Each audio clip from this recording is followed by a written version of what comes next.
Hi, I am Catherine. When they asked me to leave, I smiled instead of crying. I still remember that moment clearly. The room was quiet, too quiet, the kind of quiet that makes you hear your own breathing. I stood there, holding my purse, listening to words that were spoken gently but landed heavily in my chest. They told me it would only be for a few days. They said it was nothing serious. They said I deserved rest. I nodded slowly. I even smiled. I did not want them to see confusion on my face. I did not want to seem difficult. I had spent my whole life being the one who understands, the one who gives space, the one who sacrifices without asking for anything back. So I agreed. As I walked out of my medical lab that evening, the sky was gray and low. The air smelled like rain. I paused near the door, just for a second, and looked back. The lights were still on. Everything looked normal, safe, familiar. I told myself I would be back soon. That lab was not just a business, it was my life's work. I built it slowly, patiently, with tired hands and long nights. I poured years of my strength into those walls. Every machine inside carried a memory. Every hallway knew my footsteps. I trusted the people I left behind. That was my mistake. As I drove away, I felt a strange heaviness settle in my chest. Not fear, not anger, just a quiet unease. The kind that does not scream, but stays with you, whispering questions you do not want to answer. Why now? Why so suddenly? I tried to silence those thoughts. Family comes first. That belief had guided me my entire life. I had always chosen love over suspicion, trust over control. I believed that if your heart was clean, you had nothing to fear. I did not know that while I was packing a small suitcase, they were already planning something big, something bright, something loud, something built on my absence. Later, I would learn that my $2 million medical lab did not stay quiet while I was gone. Music filled the space where silence once lived. Flowers replaced equipment.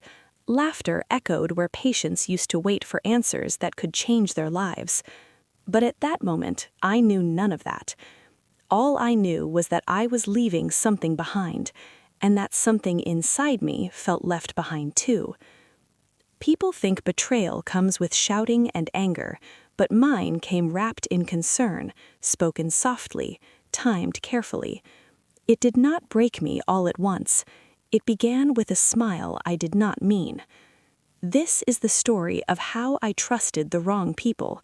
This is the story of what they did when I was gone. And this is the story of how karma does not rush, it waits.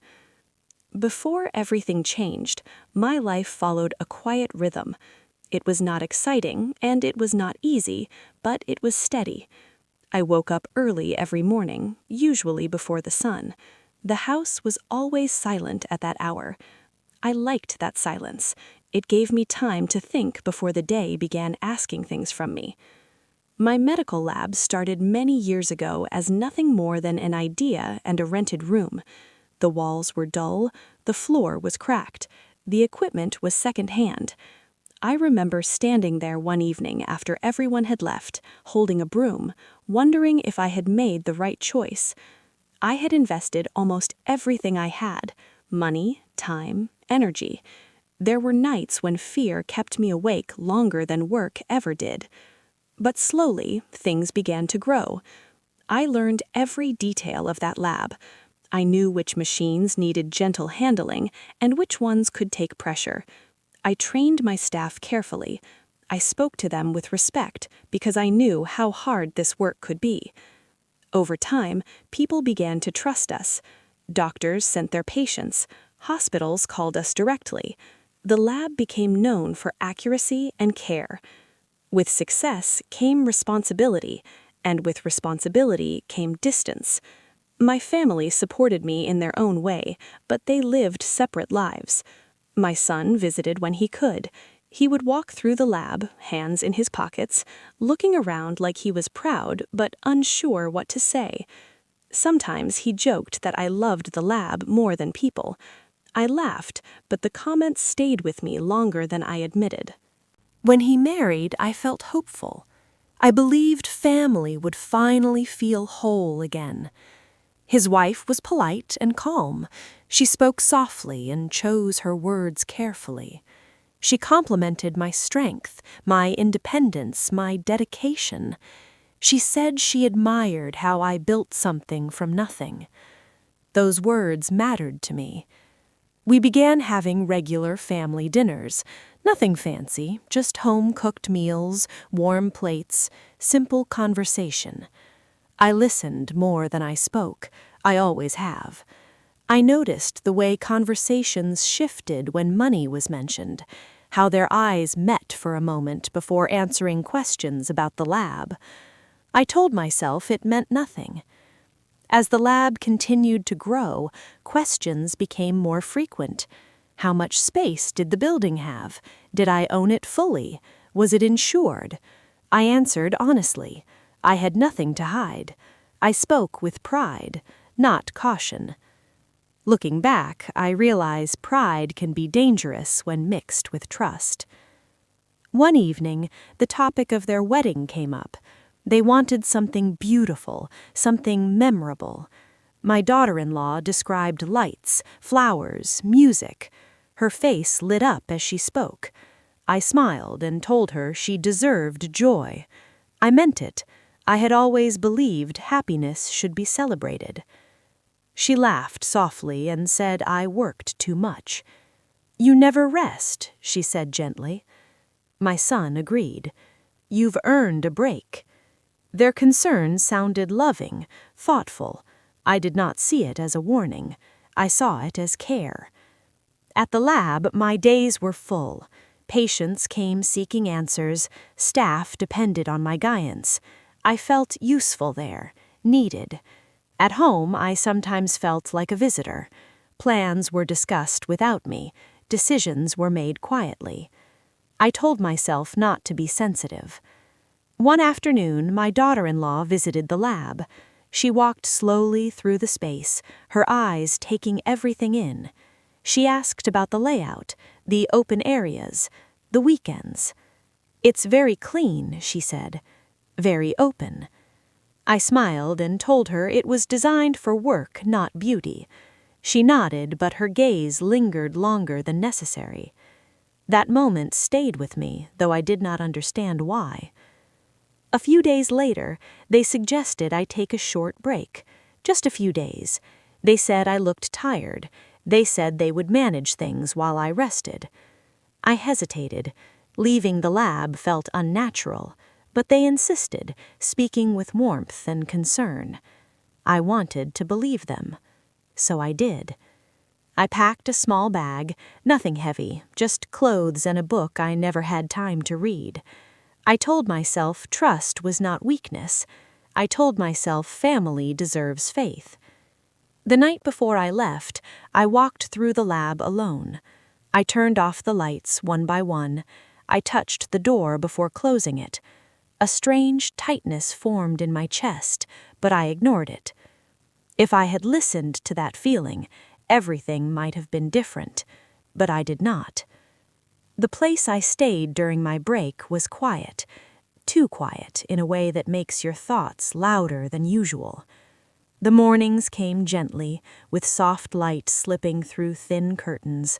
Birds sang outside, unaware of the weight sitting in my chest. I told myself this was rest. This was what everyone said I needed. But rest did not come. I woke up early every day, just like I always did. My body did not understand that I was supposed to slow down. My hands reached for routines that were no longer there. No lab keys, no schedule waiting in my mind. I sat on the edge of the bed and listened to the silence. At first, I enjoyed it, or at least I pretended to. I made tea and sat near the window. I watched people walk by, carrying groceries, talking on phones, living their normal lives. I told myself that stepping away did not mean losing control, that trusting my family was the right thing to do. Still, I checked my phone more often than I needed to. The messages I received were short and polite. "All good here. Don't worry about anything. Focus on yourself." Their words were calm, almost too calm. I replied with the same energy. Simple answers, smiling emojis I did not feel. I did not want to sound suspicious. I did not want to seem ungrateful. On the second day, I noticed something small. A call that rang longer than usual before ending. A message that arrived hours later than it normally would. I told myself not to overthink. People get busy. Life happens. But my mind kept returning to the lab. I imagined the staff working, the machines running. I wondered if things were being done the way I liked them done. I reminded myself that control was not love. That night, sleep came late. When it finally did, it was light and broken. I dreamed of walking through the lab, but everything felt different. The air was heavy. The lights were brighter. I heard voices echoing where there should have been quiet. When I tried to speak, my voice would not come out. I woke up slowly, my heart calm but heavy. On the third day, my daughter-in-law sent a message. "We had to move a few things around," she wrote. "Hope you don't mind. It's temporary." I stared at the screen longer than necessary. Move things around. I typed a response, erased it, then typed again. "That's fine," I finally wrote, "as long as everything is safe." Her reply came quickly. "Of course, trust us." That word stayed with me. Trust. I went outside for a walk, hoping fresh air would clear my thoughts. The sky was gray, and the air smelled like rain. Each step felt heavier than the last. I tried breathing slowly, the way people suggest when your thoughts feel crowded, but something inside me would not settle. Later that day, my son called. His voice sounded tired, but not worried. Busy, maybe. Distracted. "We're handling a lot right now," he said. "I understand," I replied. "Take your time." There was a pause on the line. Then he said, "You always do." I used to think that was a compliment. That evening, I tried to read the book I had brought with me. I read the same page over and over again. The words passed through my eyes without staying. My thoughts kept drifting back to that message, to the way she said, "temporary." Temporary things still leave marks. The next morning, I opened the security app connected to the lab. I rarely checked it. I trusted my systems. I trusted my people. But something pushed me to look. At first, everything seemed normal. Then I noticed the timestamps, late-night entries, weekend activity. My finger hovered over the screen as if touching it might change what I was seeing. I told myself there must be a reason. Maybe maintenance, maybe staff catching up on work. I closed the app and tried to let it go, but the feeling stayed. I called the lab manager. The call rang until it went to voicemail. That was unusual. He always answered. I left a calm message. I did not mention my concern. I did not want to sound accusing. Hours passed. No reply. That evening, another message arrived from my daughter-in-law. This time, it included a photo. White flowers, neatly arranged, soft lights in the background. "For inspiration," she wrote. "Hope you like them." My chest tightened. Flowers did not belong in my lab. I typed back carefully. "They're beautiful. Where is this?" There was a long pause before her reply came. "Oh, just an idea. Don't worry." I placed my phone face down on the table and sat in silence. The room felt too still, like it was holding its breath. I listened to the ticking of a clock on the wall. Each second felt louder than the last. For the first time, a clear thought formed in my mind. What if this break was never about me? I pushed the thought away. I reminded myself of all the times I had chosen trust over fear. I reminded myself that family does not plan harm, that love does not deceive. But my appetite faded. I ate only because I knew I should. Sleep came in short pieces. I woke often, unsure why. On the 5th day, my phone rang. It was a neighbor from near the lab. We had known each other for years, though we rarely spoke for long. "I hope I'm not bothering you," she said. "No," I replied. "It's nice to hear your voice." She hesitated. "I thought you should know. There's been a lot going on at your place." My heart slowed, as if it was listening closely. "What kind of things?" "Well," she said gently, "cars coming and going, decorations, music trucks." I thanked her. My voice stayed calm, even though my hands trembled slightly. When the call ended, I did not move for a long time. I did not cry. I did not panic. I just sat there, letting the pieces fall into place. The messages, the flowers, the late-night activity. A quiet picture formed in my mind, not complete, but clear enough to hurt. That night I packed my bag again. This time I folded my clothes slowly, carefully. I told myself I would return calmly. I would ask questions gently. I would listen before speaking. I still wanted to believe there was an explanation that did not break my heart. But deep down I already knew. Some betrayals do not announce themselves. They happen while you are away, trusting the wrong silence. When I lay down to sleep, the rain began tapping against the window. I listened to it for a long time, feeling both heavy and strangely clear. Whatever was waiting for me back home, I knew one thing. I was about to see my life differently. When I returned to the lab, everything looked almost normal at first. The building was still the same. The walls were the same soft beige. The lights were on just as I had left them. But there was a tension in the air I could not name, a feeling like the space had been waiting for me, holding its breath, unsure if I belonged there anymore. I parked the car and paused at the door. My keys felt heavy in my hand. I turned the handle slowly, listening for any unusual sounds. There were none, just the low hum of the air conditioning, the familiar click of the lights, the quietness I had always associated with focus and work. I stepped inside, and then I noticed it, a faint smell of flowers. Not the faint, clean smell of a single plant. It was heavy, too heavy. It filled the corners of the lab. The scent made my stomach twist. Something was different. Something was wrong. I walked slowly through the hallways. I expected to see staff working at their stations. Instead, some rooms were empty. Others had furniture moved, decorations, delicate white flowers arranged neatly on counters. Ribbons hung from the ceiling. The microscopes were covered. Patient files stacked neatly, untouched, as if someone had paused life in my absence. I stopped. My hands trembled slightly. I told myself to breathe, to stay calm. Perhaps this was just a redecoration. Perhaps they had planned something for the staff. Perhaps I was overthinking. I kept walking, and then I saw them. My son, my daughter-in-law, friends.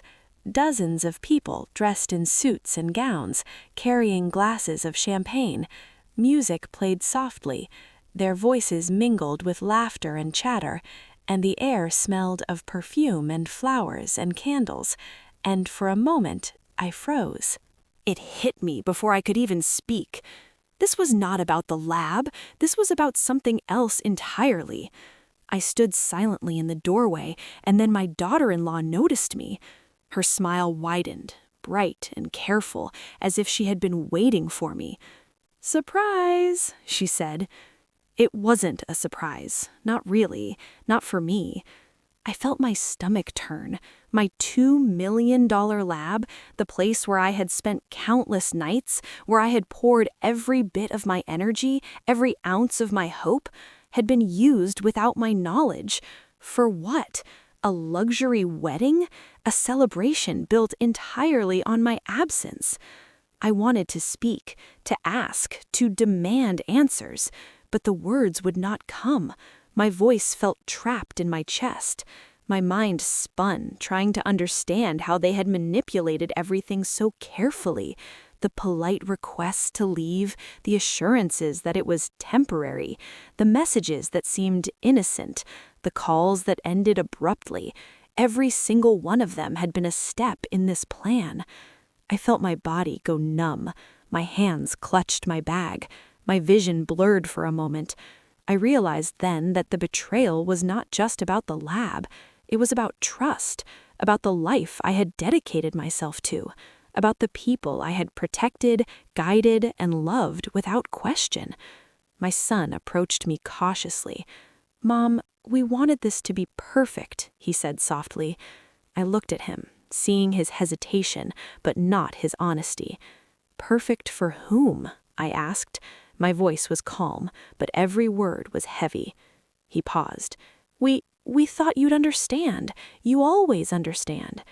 I realized then that the words I had believed for so long, trust, love, understanding, had been used as tools against me. I stepped further inside.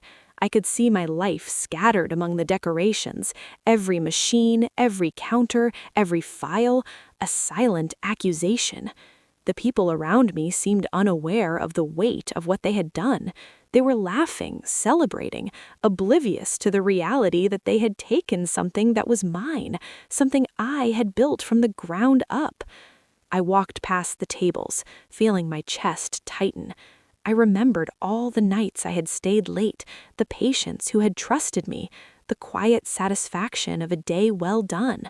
All of it had been overshadowed by a single act of selfishness. I wanted to leave. I wanted to turn and go back to the car, drive away, and never return. But a part of me could not, because this was my life, my creation, my effort, and they had taken it without asking. I stood there, silent, while the party went on around me. I realized that anger would not help me now. Yelling, confrontation, crying, they would all fade in the noise of their laughter. What I needed was clarity, observation, patience.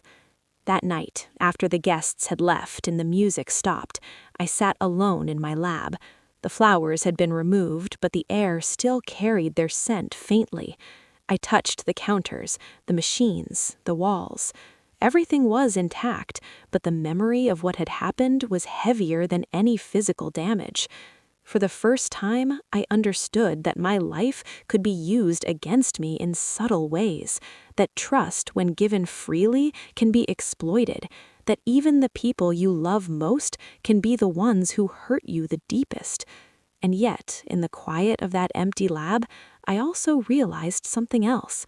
The lab was mine, my effort, my skill, my dedication. Those things could not be taken.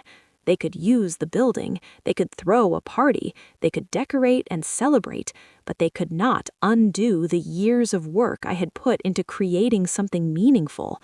That night, I sat with a mixture of grief and clarity. I felt betrayal, yes, but I also felt resolve forming quietly inside me. The next steps were uncertain. The road ahead would not be easy.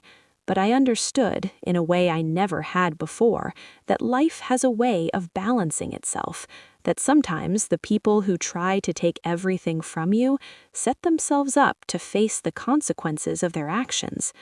The turning point was not loud. It did not need to be. The betrayal was quiet, careful, almost invisible, but it was undeniable. And in that quiet, I began to understand that this was not the end of my story. It was only the beginning. The days that followed felt like moving through fog. I came to the lab each morning, walked its quiet hallways, and touched the counters and machines, reminding myself that this was still my life. The work I had done could not be erased. The years of dedication, the nights I had stayed late, the patients I had helped, they were all mine. That could never be taken. I noticed subtle changes, too, things my family had overlooked. The way some staff had avoided eye contact when I arrived, the careful shifting of decorations they had left behind, the lingering smell of flowers that should not have been there. All of it reminded me that even small acts leave traces. I chose not to confront immediately. I did not yell. I did not shout. Instead, I observed. I watched. I let my mind catalog every detail, every message, every pause in conversation, every "we'll handle it" that had once sounded so innocent. I began by calling the staff individually, calmly, politely. Each one assured me that the lab had been safe while I was gone, that nothing had been damaged, and yet their voices carried a subtle weight, a tension I had never noticed before. I realized that people often participate in small betrayals without truly understanding their role. Their silence, their avoidance, their help had allowed the event to happen. The next step was dealing with my family. I requested a quiet dinner with my son and daughter-in-law. Nothing fancy, just the three of us around the kitchen table. The soft hum of the refrigerator and the faint tick of the clock made the moment intimate. I did not want drama. I wanted honesty. I began softly. "I know about the wedding," I said. My voice was calm, reflective, not accusing, just stating. My son froze. His fork hovered over his plate. My daughter-in-law looked down, tracing a pattern on the tablecloth. "I trusted you both," I continued, "and while I appreciate celebrations, I did not appreciate being removed without explanation." They shifted in their seats. I noticed small signs of discomfort. My daughter-in-law's eyes shimmered briefly, a mix of guilt and regret. My son ran his hands through his hair. I didn't mean to hurt you," he said slowly. "I understand you didn't think it would, but intention does not always protect others from impact. I need clarity and respect moving forward. That is non-negotiable." The conversation was long, quiet, and filled with pauses. No shouting, no anger, just honesty, reflection, and the weight of reality settling gently over us. I realized that my calm had a power they could not dismiss. It demanded consideration. In the following weeks, I made changes. I reorganized the lab. I reviewed access. I set boundaries. I reinforced systems I had trusted too easily before. Every step was methodical, deliberate, not out of revenge, but to protect what was mine, and to remind myself that boundaries are a form of self-respect, not anger. Meanwhile, small events began to unfold. Contracts for wedding planners and vendors had been poorly finalized, paperwork was missing, and some vendors realized they had booked a property without proper authority. The law, which had remained quiet while I was passive, began to assert itself. My daughter-in-law and son, realizing the potential consequences of their actions, faced quiet but firm reminders that accountability exists even in family matters. I did not seek vengeance. I watched karma unfold naturally. The people who had used my lab without permission were forced to address the consequences of their planning. They paid for oversights they had ignored. They had to undo arrangements, apologize, and make amends. Every step reminded me that actions have weight, and that even the most careful deception eventually meets resistance from reality. During this time, I focused on myself. I walked through the lab each day, connecting with the machines, the staff, the work that had built this place. Patients came in, some sharing stories of gratitude, others seeking help I could provide. I felt the familiar rhythm return, the quiet satisfaction of purpose, the sense of being needed, valued, and effective. I also allowed myself to grieve, not dramatically, not loudly, but quietly. I acknowledged the hurt. I let the disappointment settle without letting it define me. I sat with my feelings like one would sit with a storm outside a window, observing, understanding, and allowing them to pass. Slowly, the lab regained its normal rhythm. The staff returned to their usual tasks, patients came in as they had before, and while the memory of betrayal lingered, it no longer weighed me down. It was a reminder, not a chain. I learned to trust again, but differently.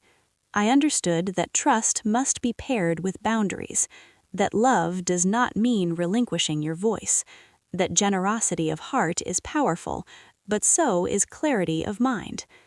By the end of the month, I realized something I had never fully acknowledged before. Karma does not always strike dramatically. It works quietly, steadily, in ways that remind us of balance. And sometimes the most important victories are internal, the reclaiming of your peace, your clarity, and your confidence. I never told anyone how deeply it hurt, but I did let them see the calm strength that emerged from it. That quiet strength, more than any anger or confrontation, became my statement. The turning point had passed, the consequences had settled, and I felt, finally, a sense of control returning. Not over them, but over myself and my life. Sitting quietly in my lab that evening, I let the silence settle around me. The machines hummed softly, a familiar rhythm that felt like home. The sunlight streamed through the windows, casting long shadows across the counters where years of work had taken shape. I took a deep breath and let it fill my chest completely, feeling the calm I hadn't known for weeks. I thought about everything that had happened. The trust I had given, the betrayal, the quiet unraveling of plans behind my back. It had hurt more than I could have imagined, and yet, in that pain, I found clarity. I realized that life does not always unfold the way we hope. People we love can make mistakes, sometimes with selfish intent. But even then, we are never powerless. We still hold our choices, our reactions, our boundaries, and our dignity. I smiled softly to myself, not because the betrayal was gone, but because I had reclaimed my strength. I had watched consequences unfold without losing my calm. I had allowed myself to grieve, to reflect, and then to move forward. And in doing so, I had discovered a quiet victory, one that no one could take away. The lab had survived, my work had survived, and I had survived too, stronger, wiser, and more certain of what I would and would not tolerate. I understood now that trust is precious, but it must be accompanied by awareness. Love is generous, but it does not require us to sacrifice our voice or our peace. I thought about my son and daughter-in-law. I thought about the lessons they were learning in the quiet aftermath of their choices. I did not need revenge. Life had its way of balancing itself. I only needed to live honestly, carefully, and with integrity. That was my form of justice, and it felt far more powerful than anger ever could. As I walked through the lab one last time before closing for the day, I paused at the center. The sunlight highlighted small details, a microscope in its usual place, a patient chart neatly stacked, the faint scent of cleaning solution mixed with fresh air. I touched the counter and whispered quietly to myself, "This is mine. I made this. I worked for this. I will protect it. Always." There was peace in that affirmation, a gentle warmth that filled the space between grief and relief. I understood now that life is never about control over others, but control over how we respond. The world may test us, and people may disappoint us, but we are stronger than their choices. We are stronger than the betrayal we face. I closed the door behind me, softly, letting it click shut. The evening sun bathed the lab in gold. I felt the day end not with anger, but with reflection and hope. The future was uncertain, as it always is, but I felt ready. Ready to live, ready to trust wisely, ready to continue building a life that is meaningful, honest, and protected. And in that calm, I realized something essential. Peace and clarity are the truest forms of strength. They outlast deceit, they outlast betrayal, and they outlast any moment of chaos life might throw our way. I walked away from the lab with a quiet smile, knowing that no one could ever take from me what I had built, not the work, not the effort, and certainly not the lessons I had learned.